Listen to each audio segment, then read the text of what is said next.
Hello and welcome back to the Masonic Roundtable, a weekly hangout where Masons from around the world get together to talk about Masonic news and opinions in a friendly and social manner. The thoughts and opinions expressed here are solely the opinions of the participants and do not represent any Grand Lodge statements or positions. Make sure you keep your conversations open for the public and on the level. To interact with us, send questions and comments to our Twitter page at Mason Roundtable or on the Facebook event page.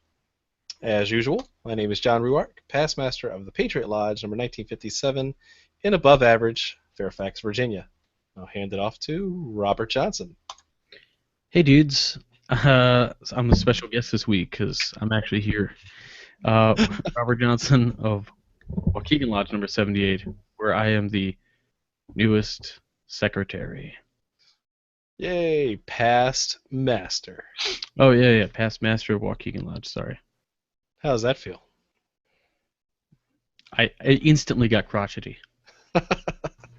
Good. JK. He'll tell you after he puts his new apron on. Yeah. True story. There you go. Speaking of aprons, Juan Sepulveda. Apron man. Hello, everybody. Juan Sepulveda of Orange Blossom Lodge number 80 and the host of the Winding Stairs Freemasonry podcast.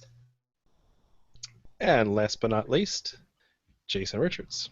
Hey everybody, Jason Richards, Junior Warden still of Acacia Lodge number 16 in good old Clifton, Virginia.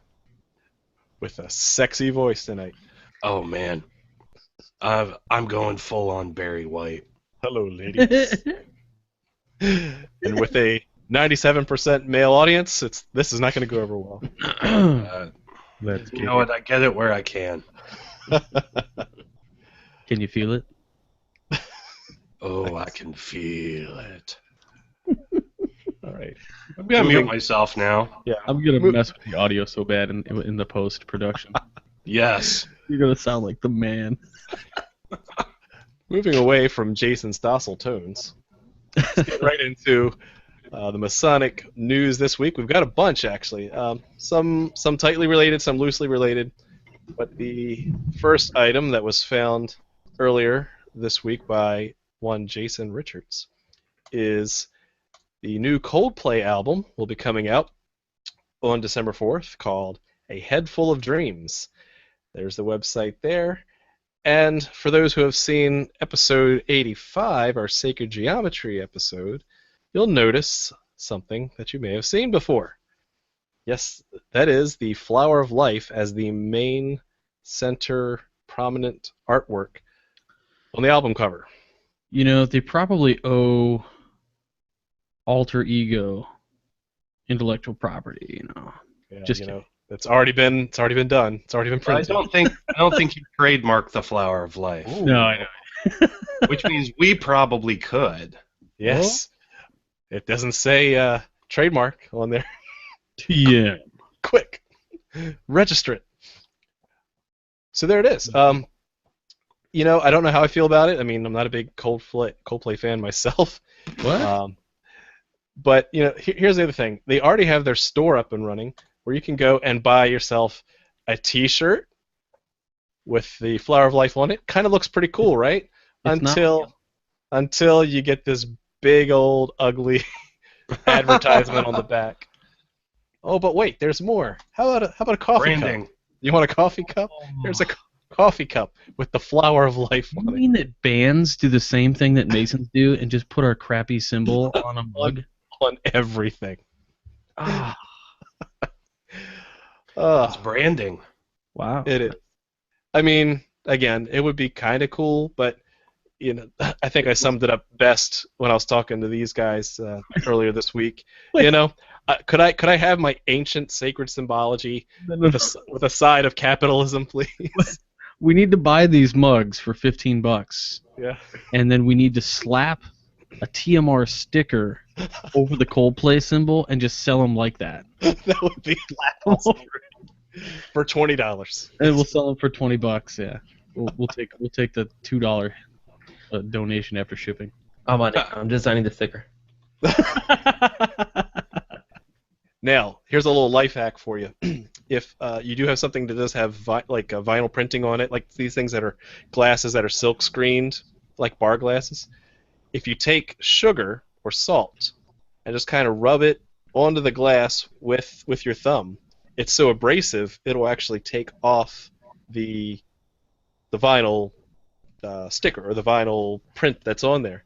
So I'm wondering if you were to take, like, say, that coffee mug, so I'm going to try it. If you were to take that coffee mug and you were to just etch along the backside and get those Coldplay letters off, you'd actually might have a cool mug. Wow. I've got to test it now. Pro tip: We're gonna get sued. add acetone to the salt. I'm just gonna buy a mug with the flower of life on it through Cafe Press. How about that? There'll be a ton of those there. Like, So, if you like Coldplay, check it out December 4th. If not, Nah. meh. Alrighty, Jason, I'm going to hand this one off to you. Something you found about Jack the Ripper? Yeah, What? so I know. It's not that he was a Freemason, not this time. Oh, whatever. It's an interesting article that I found yesterday, where an English teacher actually claims that he through about 20 years of intensive study has figured out that Jack the Ripper's real identity was poet Francis Thompson. He's taken a look at Francis Thompson's writings, and he's correlated some of those writings to some of the Jack the Ripper murders. And of course, there have been a lot of conspiracies that have gone back and forth about Jack the Ripper being a Freemason, etc. So it was just something that was quite interesting. There's one passage in Francis Thompson's poetry where he says, "I swear I struck not the first blow. Some violence seized my hand and drove the poniard down, whereat she cried, and I, frenzied, dreading detection, dreading above all her wakening, I struck again, and again she cried, and yet again she cried." That was an excerpt from one of his 1889 pieces. So it's interesting. That sounds like some Clandy ritual. Hey. Actually, he took it out of the Royal Order of the Jester's Monitor. Yeah. Makes sense. Makes perfect sense. But for those who don't know the history between Jack the Ripper and Freemasonry, Google it. I mean, it's been out there, a long-standing hoax that there was a Sherlock was Holmes movie. A Sherlock Holmes movie actually did a play on it, and that's Murder by Decree. That's the one. It's on Netflix. Oh yeah, totally on Netflix. Totally worth a watch. It's a good Sherlock movie too. So. But it's always the Masons that did it, right? Yeah, and Of this course. one it was. Now, Jack the Ripper being a Freemason was a hoax, but Jack the Ripper being a member of the Illuminati is for reals. Totes. Throwing that out there to everybody. Illuminatus. It's on the internet. It must be true. Yep. Alrighty.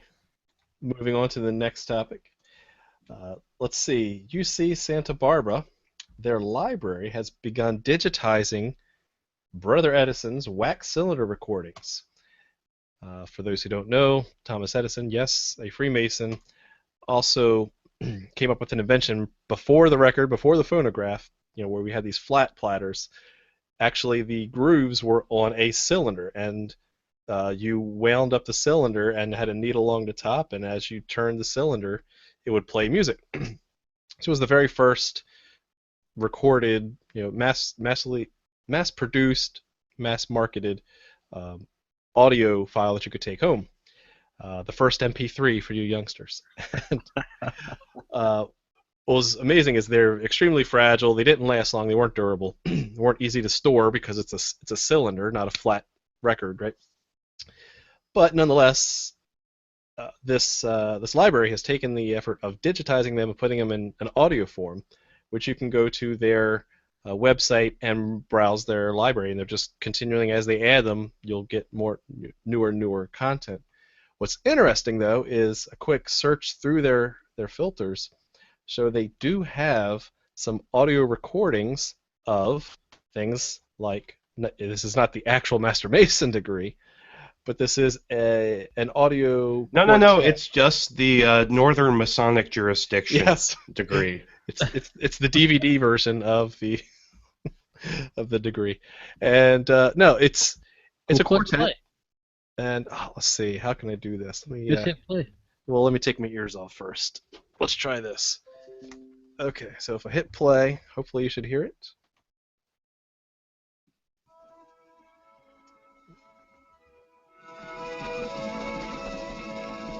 And then you'll have some gentlemen come in here, a nice quartet.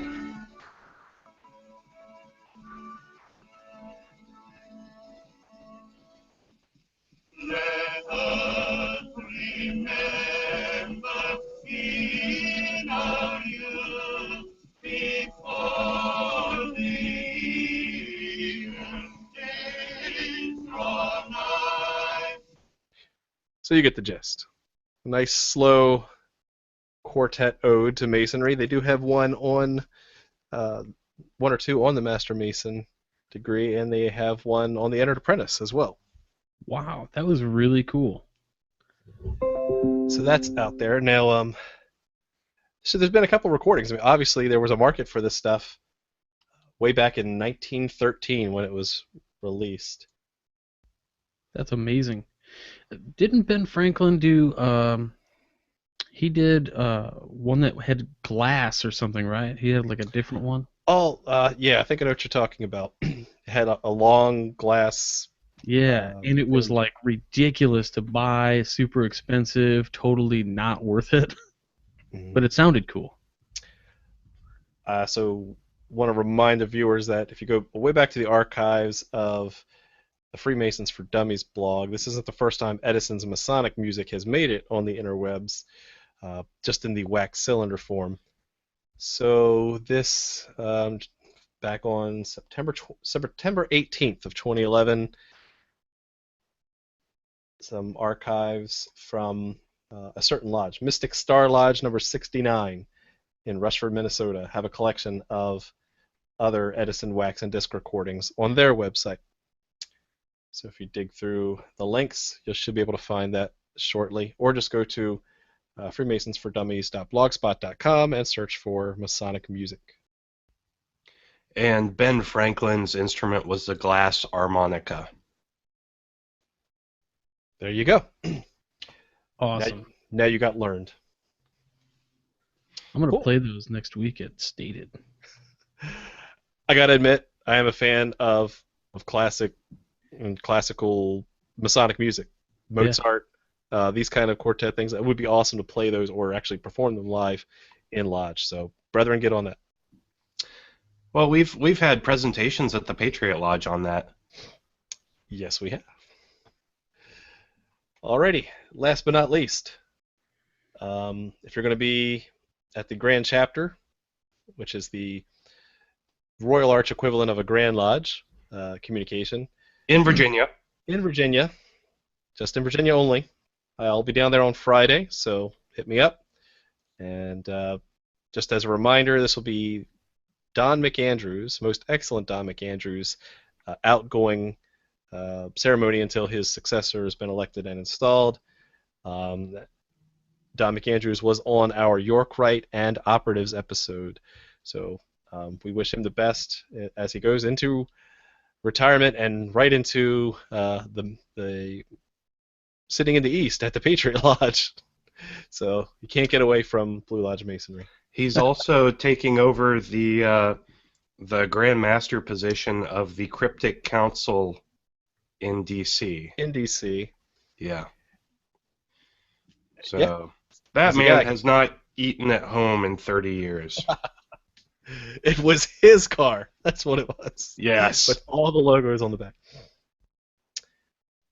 I think we still do have a few more of his pins left for sale. If you want to support the show and give half the proceeds to Alzheimer's research, check it out on our website.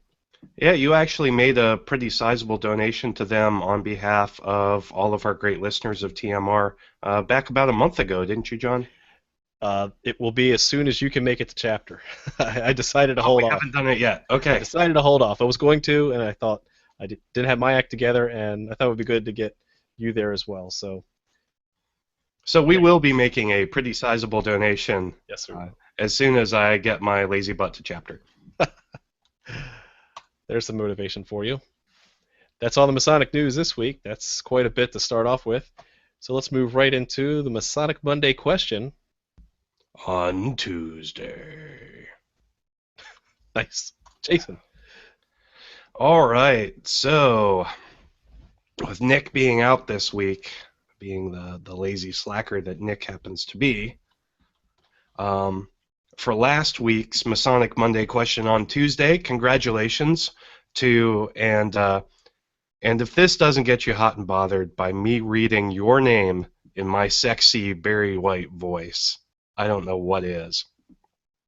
William Nair, Jason Mitchell, Justin Miller, John Green, Art Ingersoll, Mark Robbins, Chris Boyce, Mark Allen, Craig Barnes, Jared Chapman, Jonathan Duchette.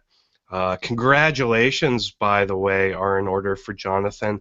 He is about to get his first degree, and we are so very excited about that.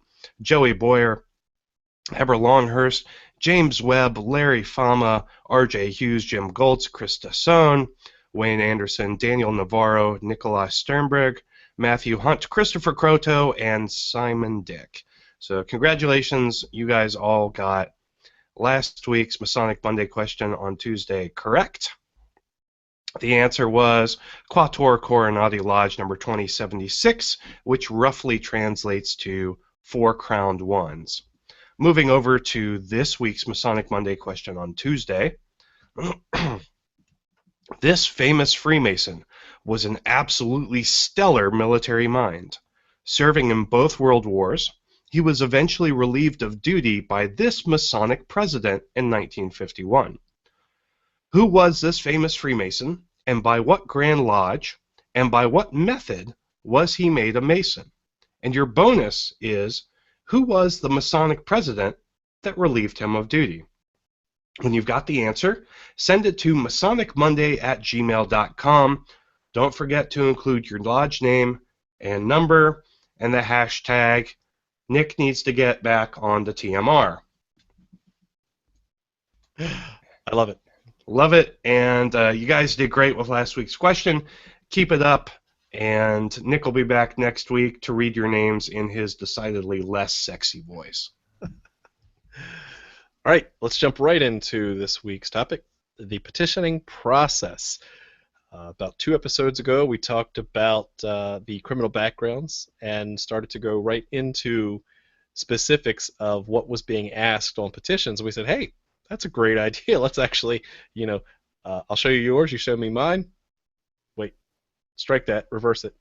And we can go right into, broadly, if you are interested in becoming a Mason, don't know what the process is, we'll go into that tonight. And we'll show you some of the example petitions that'll be available depending on your jurisdiction, whatever state you're in. So these are not meant to cover all aspects of Masonry. This is not meant to go into really the which one's better than the others, right? This is just what each jurisdiction has as prerequisites on their form to join Masonry. So let me hand it over to Robert and just give us an overview of what the petitioning process entails overall. In Illinois, you want? Sure. Okay. So in Illinois, the process is simply you would either ask a Mason that you know is a Mason, or you would inquire on the Grand Lodge website. And what happens from there is, right now, it sounds bad, and it is bad, but we're getting better.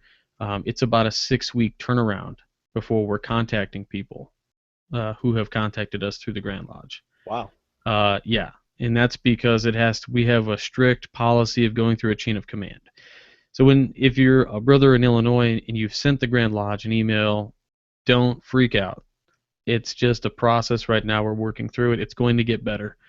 We've got a whole thing coming that's going to fix that. But anyway, the petition is received by the Grand Lodge, and the Assistant Grand Secretary probably will then send it to the district or the area guy, our area deputy, who will then pick out the DDGM in the area that you're living in, and it will send him an email, and then it'll go from that DDGM, and it'll get sent to the secretary of a lodge, who will then call you. Now, in between that call and in between your query on the interwebs, you'll probably get some pamphlets and things in the mail, which will have general information that you've probably already read and more on Wikipedia. Something I think all of Grand Lodges could get better at is putting out fresh info. But at that point, they'll contact you. You might go out to lunch with the secretary, or you might just come down to the lodge. And in Illinois, you have to know the brother for 6 months before they'll sign on the dotted line. So it's not, as with most places, anything worth doing is not instantaneous, which is hard for our generation, the millennial generation. We just know it. We want it now, we get it now. We want a movie, we just download it, whatever. So the petition process starts there. Once you have been known by the brethren for 6 months or more, or somebody who is going to sign for you has known you for 6 months, you turn that in with a petition fee. And so when I first went through this, I instantly, kind of bells were going off in my head. I was like, was this some weird pyramid scheme? What's going on? Because it was like, well, you got a petition fee. It's $100. It's $50 per degree, and then you get your dues every year. And that's kind of like, well, I guess that's not too much to do if I get swindled. It was just a weird, thought process that I had. So you pay the $100. You pay for your first degree when you show up to get your degree, and then so every degree you pay $50. But your petition fee, your petitioning process is a vetting process. So there are questions and answers on this petition that you answer, and people are assigned to you as an investigation committee, and they investigate your character, and they go over the questions on the petitions pretty intensely, and at a certain point they will declare that to the master, it was good or it was not so good, and then you're voted on. But largely that is the petitioning process. That's the way it's supposed to be done. But as we all know, there's the way it's supposed to get done and the way it is. So the alternate to that is when people sign your petition who have known you for 6 hours. It does happen. Yeah. Right. Jason or Juan, you want to talk about any differences in what Robert said to your jurisdiction? Well, I do need to point out that, yeah, the Masonic petitioning process is not so much a pyramid scheme. The real pyramid scheme comes after you get your third degree and everybody else in the Masonic family starts throwing their petitions at you. That aside, I just wanted to re-emphasize something that Robert said, where it's anything that's worth doing takes time, and that's hard for millennials. It was hard for me. Yep, same here. From date of petition to date that I got my third degree, it was about 11 months, maybe. Yeah, at least 10 or 11 months. Mm-hmm. And as millennials, we're very used to that instant knowledge, that instant gratification. So it can be especially troublesome if you don't actually know anybody who's a Mason. So there are two ways you could go about that. One is the way that RJ mentioned, where you actually contact the Grand Lodge. And we've had people who have been referred to Acacia and to Patriot because they contacted the Grand Lodge. The other way you can go about doing that, as we've talked about in previous shows, is to actually go onto the Grand Lodge website and look for lodges in your area and then contact those lodge secretaries directly. I don't think there's any particular right way to go about getting your petition. But remember, you have to be the one to ask for a petition. People aren't going to throw a petition to Blue Lodge in your face. So just be assertive. Mm-hmm. And again, the petitioning process is Just it's another way of vetting your character, because we are an organization that is supremely interested in taking men of good character and making them better. Mhm. So we want to have men who are vetted, who we know to be good character out of the starting gates. It's that trust but verify philosophy. All right. So I think one thing that we wanted to do was to give a sample of some petitions that we have. Jason and I are in the same state, but all things being equal, we have 4 sample petitions. These are easily found right off of Grand Lodge websites. Usually the easiest way to look those up is to just search, Virginia Masonic petition, enter, and you'll find it in 1 or 2 clicks, or insert your state. So I think let's start off with Virginia, because there are some little nuances. Then we'll walk through some of those. We're not going to go in line by line, but just to give you an example, because this may be for someone who's never seen a Masonic petition before, and now you kind of know what you're getting into. But let me share my screen here. All right. If you were to Google Virginia Masonic petition, you'd get this PDF, which has about 4 pages. First one is an overview saying this is a petition, and you have to be at least 18 years old. You have to have lived in Virginia for 12 months and have 2 Masons in good standing sign your petition. Another little nuance is in Virginia, as long as you're a Mason of any jurisdiction that we're in amity with, we can go back and check through Grand Lodge channels, and so verify that your signers are upstanding in their jurisdiction. Meaning that if you're if you have a brother from Maine and a brother from California that want to sign your petition, Virginia's cool with that. We just have to go check to make sure they're still active. And that'll take time. It will take. That'll add to that time because it has to go through the official channels. That's really cool. We can't do that in Illinois. Also found that out with Pennsylvania. That I know when Worshipful Brother Paul Chamberlain wanted to join, I wanted to sign his petition. Yet Pennsylvania said it's PA Masons or no way. Then it gives you a little bit more information. We will be doing a background check. We talked about that 2 episodes ago. And then we get right into the heart of the petition. As you can see, it's a simple form, a 1-page form. You fill out some information about your name, address, where you've lived, who you're married to, any identifiable information. Some people have already found this to be too much information to be giving away. I understand that. However, keep in mind that this is kept securely in the secretary's records, right? This isn't just being laid around the table and just all over for anyone to read and steal and see your address and all that. The Office of Personnel Management will not be given a copy of this petition. We can guarantee that. But why do we ask these things? Well, we want to know a little bit of your background, especially for where you've been the past 10 years, so that way we can. If people say, "Oh, I think I may have worked with him," and I knew he was a jerk back then, then they want to speak up. They want to know a little bit of your background, so there's a chance to continue to vet your information. It does ask, are you married? Do you have kids? Those kind of things. Physical deformities, if any. And then, as shown 2 episodes ago, for Virginia, have you ever been charged in a court of law with a criminal offense? Any criminal offense, misdemeanors included. And they want you to explain the circumstances.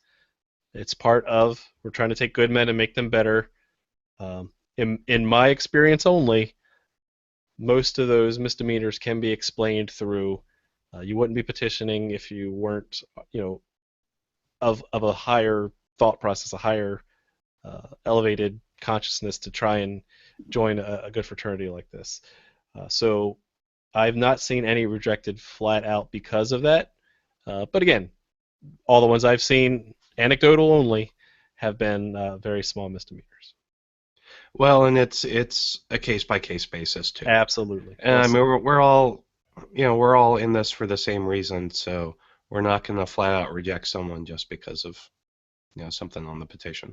We want you in, and so we want to make sure that everything's done on the up and up. Which is another reason why you need to be completely honest whenever you're filling out a petition. That's a great point. Because if, especially in states that do background checks now, if you have something on your record and you don't put it on your petition, that immediately throws up insane red flags. And at that point, you're digging yourself out of a hole instead of being upfront and honest. Mm-hmm. And then finally, there's a little paragraph explaining that this is on your own free will and your religious background. We talked about Freemasonry religion in the previous episode.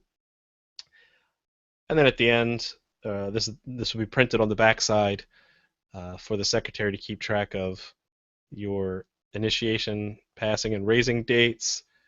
Some additional space for that criminal charge essay.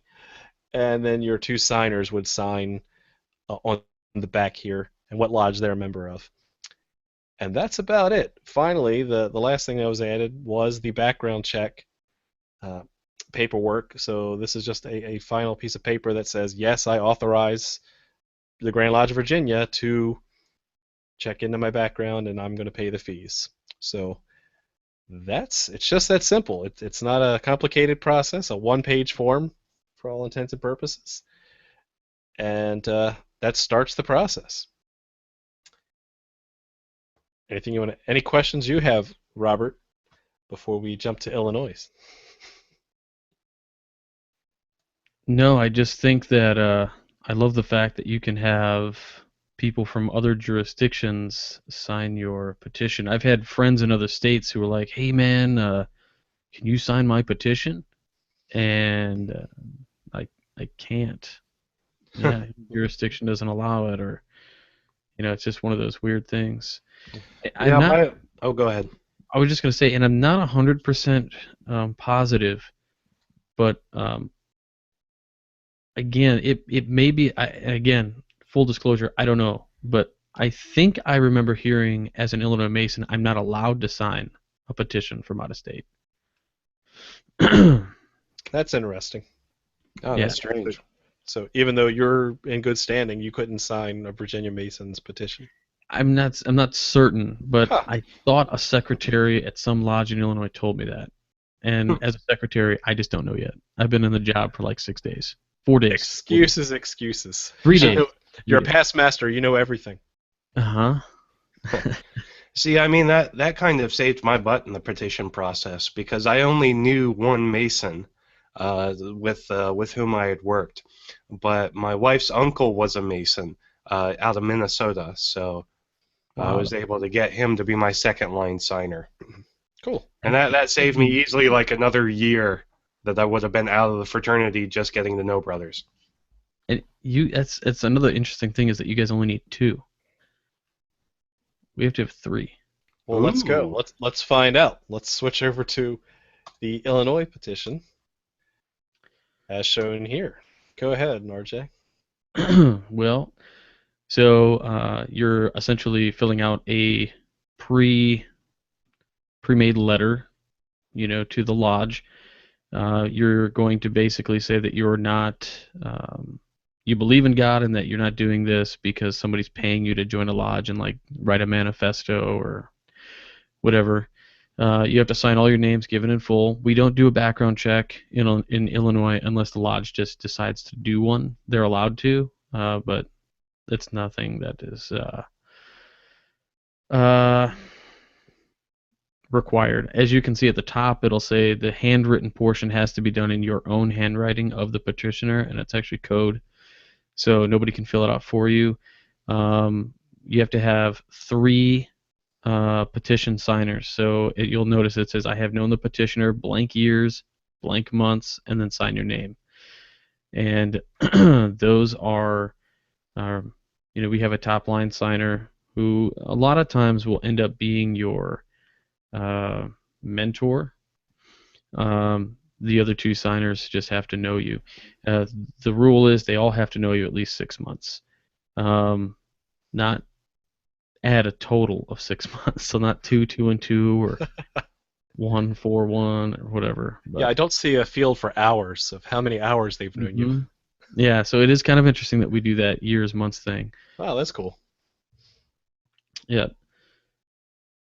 So the questions that you have to answer: your name, your wife's name, your age, you were born, when you were born, where you were born, where you reside, your business address, your occupation, who you're employed by, what is the business of your employment, because in the past you couldn't, or you may have been barred from entering a lodge or petitioning if your business wasn't seen as a moral business, like a liquor store or you name it.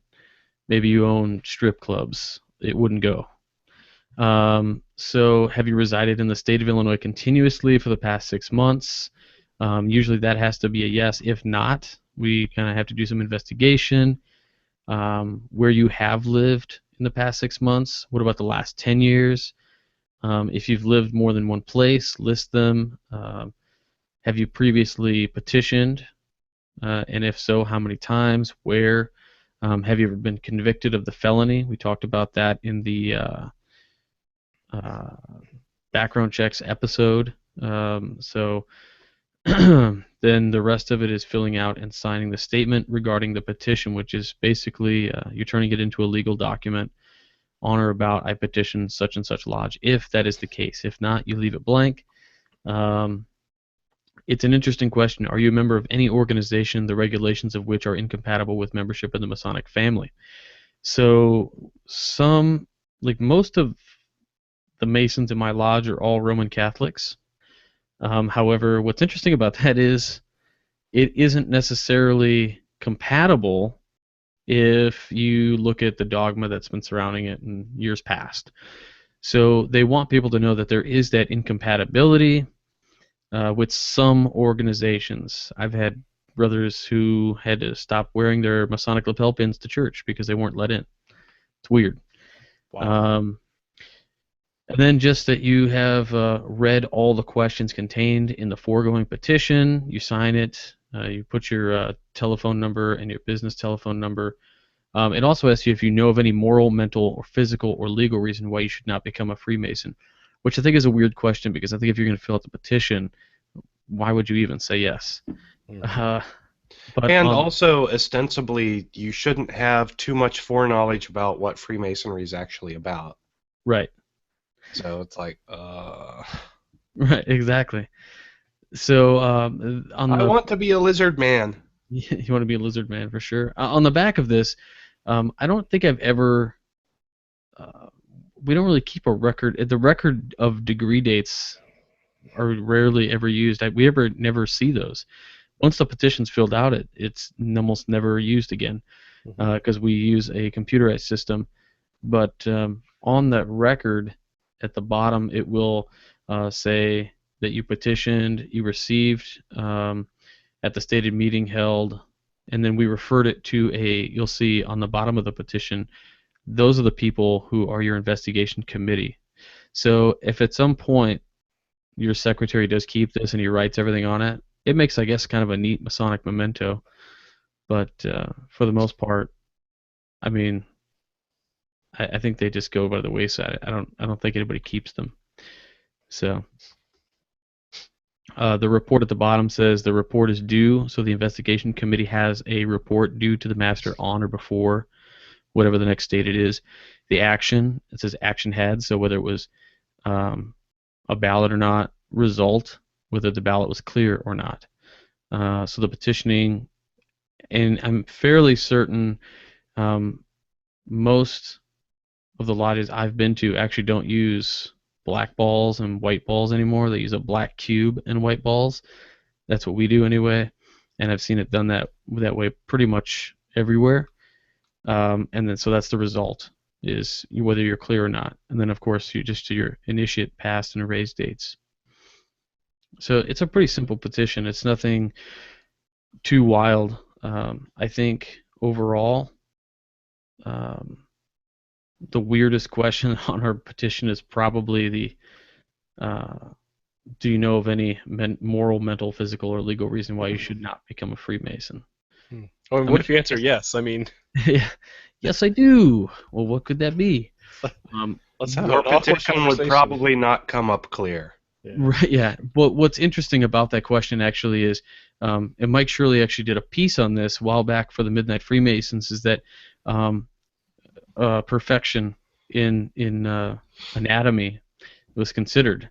So if you, at some point, if you were missing an arm or a hand or a foot, you couldn't become a Mason. So that would be a physical reason why you can't become a Freemason back in the day. And on the Virginia petition, we ask if you have any deformities. Weird. Yeah. Yeah, Like, not that is actually taken into account these days. yeah, none of this is. I mean, it's just kind of weird that it's that way. And I almost wonder if it's just to appease, quote unquote, ancient charges. Nick, I wish Nick were here for this part. Yeah, speaking of Nick, let's go take a peek at his Sure. petition that he sent. He sent a scanned-in version, so it's going to be bright blue. But Ooh. here we go. The petition for degrees of Freemason. You can see it's a little mailed-out leaflet, but asks very similar questions: where you live, where you work, how long you've been in Minnesota, were you ever a DMLA? Interesting. Spouses. That's a strike against you. You're automatically out. Just kidding, DMLAs. It's worse than question number 8. I mean, have you ever been convicted of a felony? Again, not a criminal charge by Virginia rules, but felony. Also, there's no place in the petition to explain at all. That's a good point. Yeah. Have you ever been convicted of a felony? Yep. Moving on. And it's convicted, not charged, which is interesting as well. And then the secretary returns this tear-off portion and sends it back to Grand Lodge. Short and sweet. All right. And Juan's been having some technical difficulties. I don't know if he has time to work through his, but while he's testing that out, Robert, your question is? So I should also mention that in Illinois we use a system called Mori, which is used by quite a few lodges in the northern states, I should say, where all of our records for lodge are computer based. So I have all secretaries have this access to this kind of stuff. So if you petition a lodge, I actually put your petition in there that day. And on the day I put your petition in, you have a Master Mason number. So you're tracked from that point on. And then as you go through, I enter events. So the next event I can register you for would be your initiation, followed by your passing or your raising. Cool. So I just think it was just interesting to note that in some jurisdictions it is going to be like a snail mail thing, whereas in some jurisdictions it might move slightly faster, being electronic. Well, I know we wanted to cover the petition for Florida, and Juan is still having technical difficulties, but let's run through Florida's, and if it get it working, Juan, just jump in and cut me right off. But again, here's the petition for the degrees of Freemasonry as found on the Grand Lodge of Florida's website. Starts right off. Do you believe in the existence of one ever-living and one true God? Again, related to the Religion and Masonry episode. Again, a lot of the same questions, so that's good. Do you know of any physical, mental, legal, or moral reason why you would not be a Freemason? Oh, look at that. That's consistent. You ever pleaded guilty or been convicted of any crime, not just felonies? And you have a nice little small area to explain your crime. Married, kids, wife's name, and then we kind of skimmed over Virginia, but often you'll see it ask, have you ever petitioned another lodge? Was there a reason why that it didn't work out for you in that other lodge? And there are some legitimate reasons, but because the paperwork's going to catch up eventually, you want to be, again, honest here and say, yes, I tried going to this lodge, but it just, for whatever reason, didn't work out. Have you ever been a member of DMLA, and what chapter? All right. I find that question from Virginia kind of interesting. I don't know what value that adds as a question. I mean, it's great to know that there's a lineage, but what if the answer is no? If the answer is yes, it has no bearing on your eligibility. Just a nice to have, I guess. Yeah, it's almost like a little metrics piece. That's a good point. It's kind of business analytics to say, okay, how many members who are DMLAs have actually gone on to become Freemasons? Mm-hmm. It's a thought. Quite a bit. I know here in Illinois, like, boom, the second they turn 18, petitions in. It's pretty intense. And then usually, because DMLA is pretty heavily involved. Can you hear me now? Yes, thank you, Juan. Okay, well, this is on my phone. I have no other alternative. Sorry for the interruption. Actually, I'm gonna hold this thing. Good. All right, so we were now down to the section. I mean, if there's anything you want to cover earlier that we skipped over. There's one comment I had regarding the DMLA. Okay.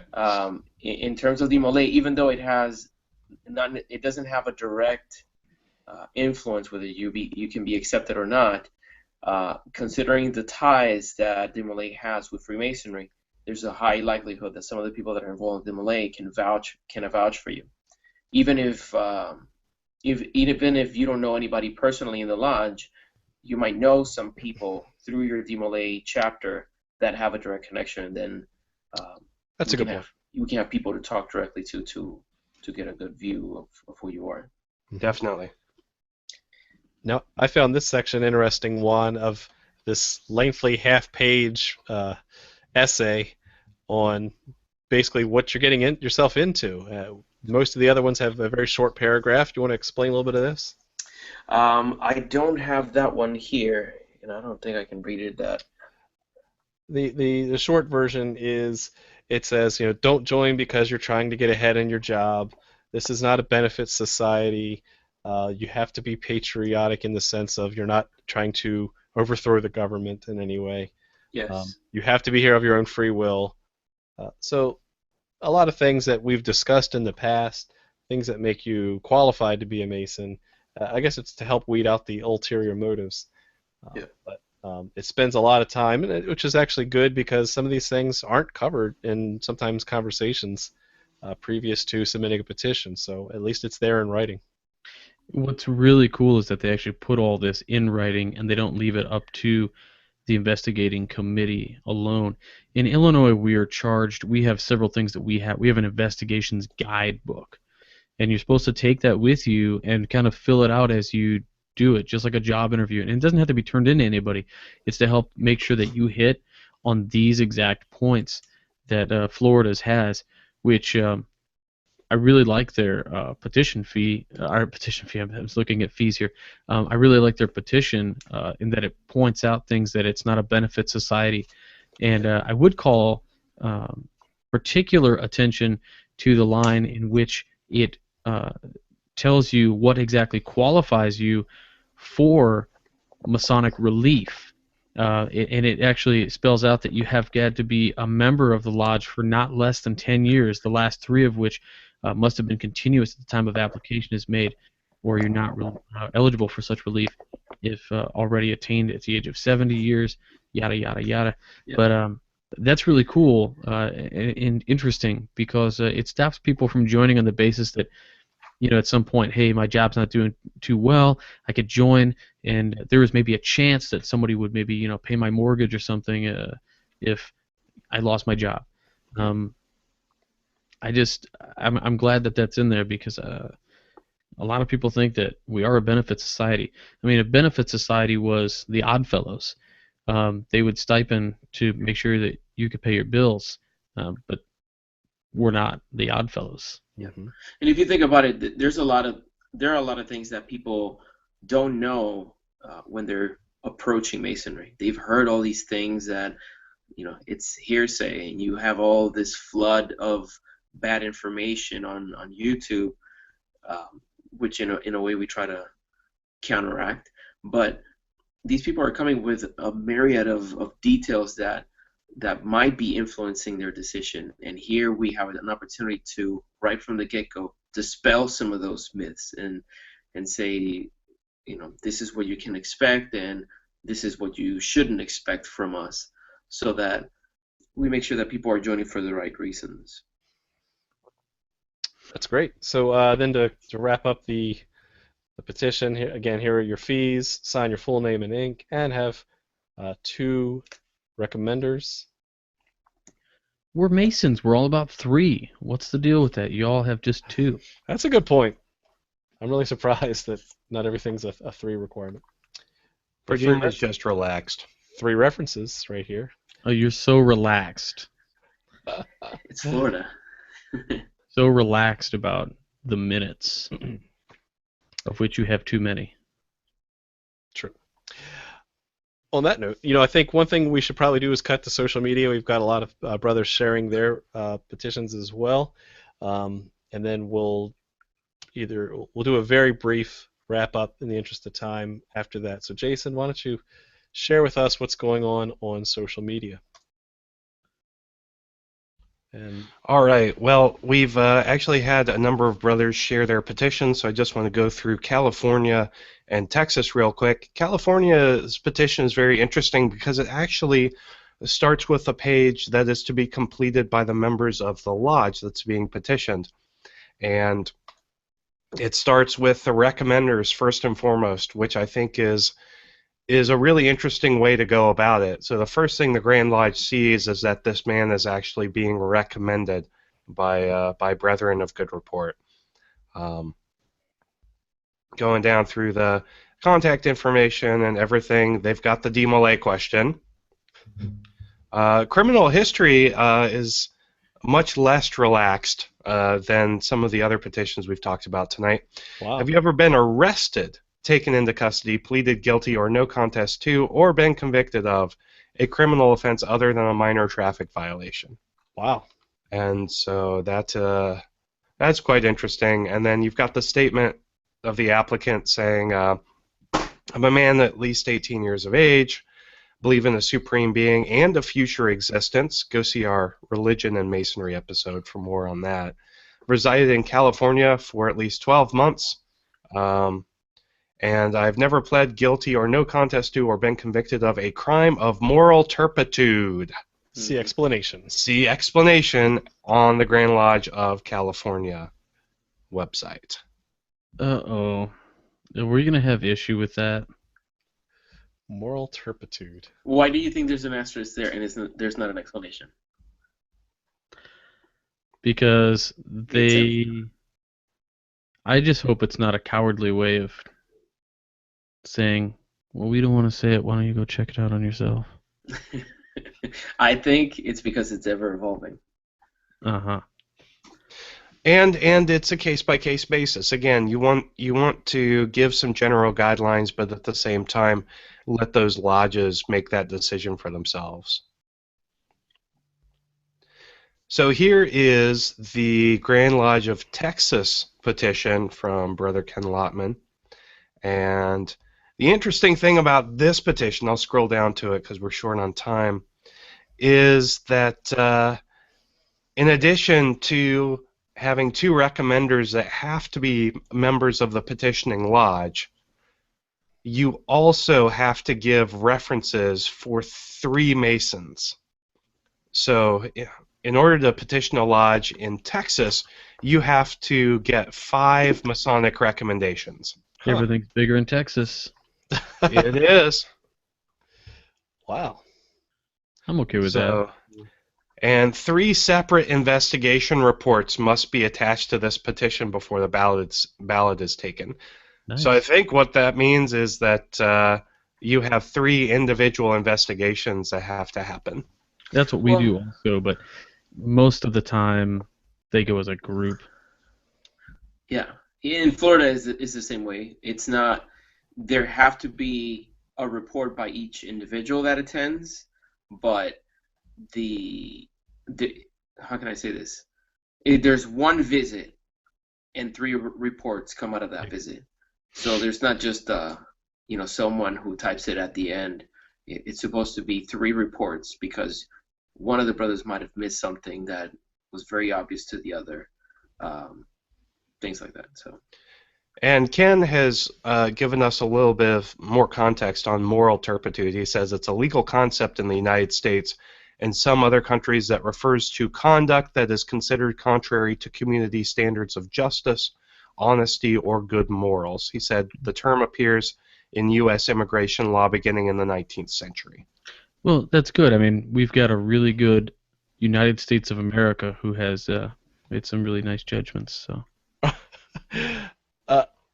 Yeah, I mean, at the same time, I'm looking at how it could be abused, even at the Grand Lodge level, for things like, I don't know, expelling gay Masons. You know, it's all up for definition, and who gets to define it? The guys at the top. We won't talk about that petition that makes the applicants affirm that they were born a man and continue as a man in order to be members. Mm-hmm. But anyway, let's go back to social media. So here's a question from a brother for you, RJ. Is Illinois part of the 6 Steps program? 6 Steps. You know, I've been a Mason for 8 years, and I have never heard of the 6 Steps program. Well, it's from Joe Vanderstelt, so it's probably deeply esoteric. It's halfway of a 12-step program. The first step is admitting you have a problem. Well, in a That's true. Step program, we're going to admit nothing. The second step is finding someone to blame it on. Yes. The third step is getting a petition. Uh-huh. That sounds interesting. I'd love to hear more about it. Not in Minnesota. In Minnesota, the first step is getting a petition. Yes, for Nick. We miss you, Nick. So Brother Roger said that at the lodge in Seoul, Korea, we've got a 6-month waiting process to make sure that they're actually committed before initiating candidates. Good. Another military lodge here gives them an opportunity to serve in the lounge from the time that they have their committee of inquiry until they become Master Masons. That's pretty rad. Yeah, military lodges are fantastic. It is so cool. I've seen that a lot, where petitioners are encouraged to get involved in the meetings or like the dinners before. Not necessarily give them an official position, but they're encouraged to be around and make themselves known. Give the brothers an opportunity to know them. Brother, he's Brother Wayne Greenlee out in Australia. He basically, when he petitioned his lodge, he was very active in a lot of the events and things, and was doing Toastmasters, well, not Toastmasters, but toasting and taking care of and memorizing things for these events that they would be doing before he was even initiated, is I think what he was telling me. So yeah, that's really cool to be kind of active and dedicated even beforehand. Mm-hmm. Well, let's start wrapping it up now. Jason, anything else? Yeah, we just got a message from Brother Justin who said his Texas process included meeting all 5 Masons at the stated meetings dinner. All 5 signed that night. The 3 investigations were done simultaneously and in about 20 minutes. That happens too. Loophole. Yes. So, so no matter how menacing the petition may seem, there are always exceptions to the rule. I really do think that sometimes what happens is they see you and they do get that first impression. Especially, like, let's say you were in the United States military, and they see you and they know, like, if you show up, for instance, in uniform, they know you're active duty. A lot of those guys, especially in my lodge, would be like, I'll sign it, I don't care, right now. So, very true. So yeah, we had a lot more going on the Facebook page, so I'd encourage everybody to go and check that out. There's just too much activity for us to cover here on the show, unfortunately. Everyone loves to show a petition. That's good. But hopefully we'll learn some things tonight. I'm going to hand it off to Juan, who's been quiet, unfortunately, for most of the episode. And I'm going to share your Grand Lodge locator while you say your final piece. Okay. Well, I'll talk about it as you show it. If you go to the windingstairs.com/grand-lodge-locator, or just in Google go search for the Winding Stairs Grand Lodge locator, and you'll find it. I've created an interactive map that you can pick whichever state you're in. That takes you directly to the page within the Grand Lodge of your state that can give you access to the lodges in your area. Some of them allow you to put a zip code or put a county, and you can access that lodge.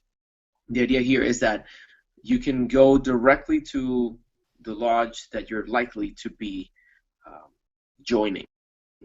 That way you get an opportunity to allow them to meet you. You get to meet them, get your questions answered, and of course I'm talking to prospective candidates, and give yourself an opportunity to see these people person to person. Not every lodge has an awesome website, so don't judge the lodge by the website.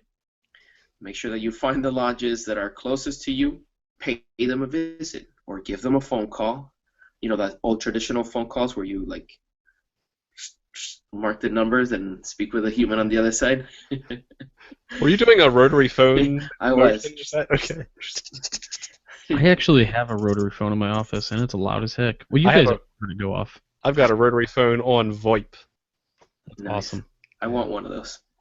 So, hopefully that helps a few of you out there, and a lot of people have used it. A lot of people have written to thank for this tool, and just check it out. Go to thewindingstairs.com. And one thing I wanted to, before I say goodbye, I wanted to let you brothers know that I've partnered up with Brother Edgar Alejandro, and he will be selling the new line that he created of the Masonic ties. Two examples you have on the screen right now. Look at that handsome man with the raspy voice over there. Jason has that handsome bow tie. That's the working tools, right? Yes, it is.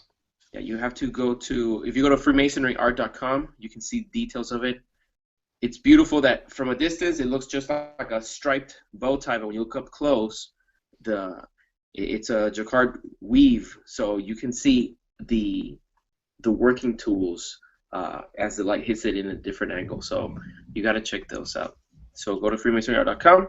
For the month of November, you can only find them by going to freemasonryart.com. So help spread the word, because these are nice, and they are nice. If you don't know how to tie a bow tie, there's a tutorial coming soon. Yep. Yep, I'm working on the tutorial as we're not speaking, but tonight I will be working on it further. It's going to be cool. I think, are we all wearing? We are not. I didn't come prepared. John's not. I have mine. Yes, and I'll tell you why, and I'll come right to that. I'm working on an unboxing video of my own, so very nice. So stay tuned for that. I look forward to that. All right, Juan. Anything else? That's it. You can find all of those things that I mentioned at thewindingstairs.com or freemasonryart.com. All righty. Thank you, brothers. All right. Sexy voice, Jason. Hey, everybody. So, petitions. Excuse me. I've been trying to hide the sickies from you all tonight. The petition process is just another way where we can vet your character before accepting you in as a brother. If you're a Mason, we put a whole lot of trust in you just by the sheer fact that you are a member of this fraternity. And while we're more than happy to put that trust in you, it's important for us to verify that so that we don't get taken advantage of as a fraternity. So most important, get to know brethren in a lodge if you're not a Mason. And once you ask for that petition, don't be scared of it. It's not usually a big deal. And remember, the better you get to know the brethren of your lodge before you petition, just the better off you're going to be, because those brethren will treat you like family anyway, if that makes any sense whatsoever. Mm-hmm. But thanks for listening to us. Thanks for watching us. And I'll turn it back over to you, John. Thank you. All right, Robert, what are your thoughts? My thoughts are, first, I just wanted to tell Juan what a great job he did with that Grand Lodge Finder. Thank you. What a lot of guys, you should use it and push it out there, because there may be something else like that out there, but use Juan's, because we do know for a fact that it's up to date. And what this is going to prevent you from doing, if you're a prospective member, is it could potentially really stop you from joining a clandestine lodge. This way, you're going about it the correct way and finding a regular lodge. Regular being the legal term for a lodge that is legitimate. So, again, you use that tool. The petition. People who say there's too much information on it. People who say that there is it's overwhelming, whatever. The issue is that for every person that fills that out, there's a select few that stay and are active every single week. Now, not everybody is that way, but if you are that way, you can look at that petition fee. I love fees. All of a sudden I'm secretary and I love fees. The petition, you should look at it almost like a job application. So if there's something on it that you are uncomfortable with, you should really think about it. Like I believe on the Virginia one, it had the Social Security number, right? Because you guys do a background. So there's a reason for that. You're going to probably get a key to a building that's got, it could have money in the building. It could have treasures untold in the form of antiques or, history and all these great things. And the fact is, they have to trust you with that stuff. So just fill out the petition and be okay with it. It's not like they're going to turn it around and publish it on the internet or anything else. This stays. I would challenge anybody who thinks that information gets out. Go ahead, find the WikiLeaks for Masonic minutes or petitions. It doesn't exist, right? Because that stuff stays private as it can get. Yep. So just grab your petitions, have patience, work through the process. It'll be worth it. It will be worth it. So that's it. Sorry I've been absent the last couple weeks. I had a lot going on with work and summit meetings and all kinds of other goofy stuff. It sucks being an adult. And so thanks for watching this program in particular. We'll get that bow tie tutorial out with Jason, and it's going to be awesome. We're going to love it. And get yourself some really sweet bow ties and aprons from Winding Stairs. I'm really excited. I'm getting my past master's apron here from Juan very shortly, I hope. Yay! So, I got 2 thumbs up, so that must mean it's either in the mail or going soon. Again, if you like Masonic Podcast, 9:30 Sunday nights, check out the Whence Came You Masonic Podcast. Well, all right. Thanks. Keep up the good job and everything that you do, Robert. Thank you. Yes. Alrighty. Again, good job on the Grand Lodge Locator one. We've already had a request from one of the listeners to include PHA, Prince Hall Associated Grand Lodge listings. So definitely add those in. Well, here, I'll squash that as fast as I can. In Florida, Prince Hall affiliate is not considered regular. Therefore, me being the creator of the map, I am not at liberty to add them. So if there's a Prince Hall brother that wants to create their own, they're welcome to do it. But the links that they will find within my map are the ones that are considered regular or considered regular lodges within my jurisdiction. Yeah. According to your jurisdiction. That's fair. Mhm. That's a fair point. Don't agree with it, but it's fair. Yeah, I mean, I know there's a lot of people that have expressed that they don't agree with it. I'm only going to create something that is not going to create or jeopardize my standing with the fraternity that I love. So Understood. All right. The last thing I wanted to reemphasize for my view of the petitioning process was patience is a virtue. That is one thing I learned so much about myself waiting for the petition process. And I submitted my petition in like the fall, October, November, and of course, every Mason's doing something with Scottish Rite or Grand Lodges or even elections in the fall of Virginia Masonry. So when you submit your petition sometime in October, you're not going to expect to be initiated until January at the earliest. So the whole process taught me patience. Again, we're not rushing into it because we want to vet you. We want to make sure that everything is square and on the level. So with that, thank you very much for watching, and keep searching for more light. Have a good night.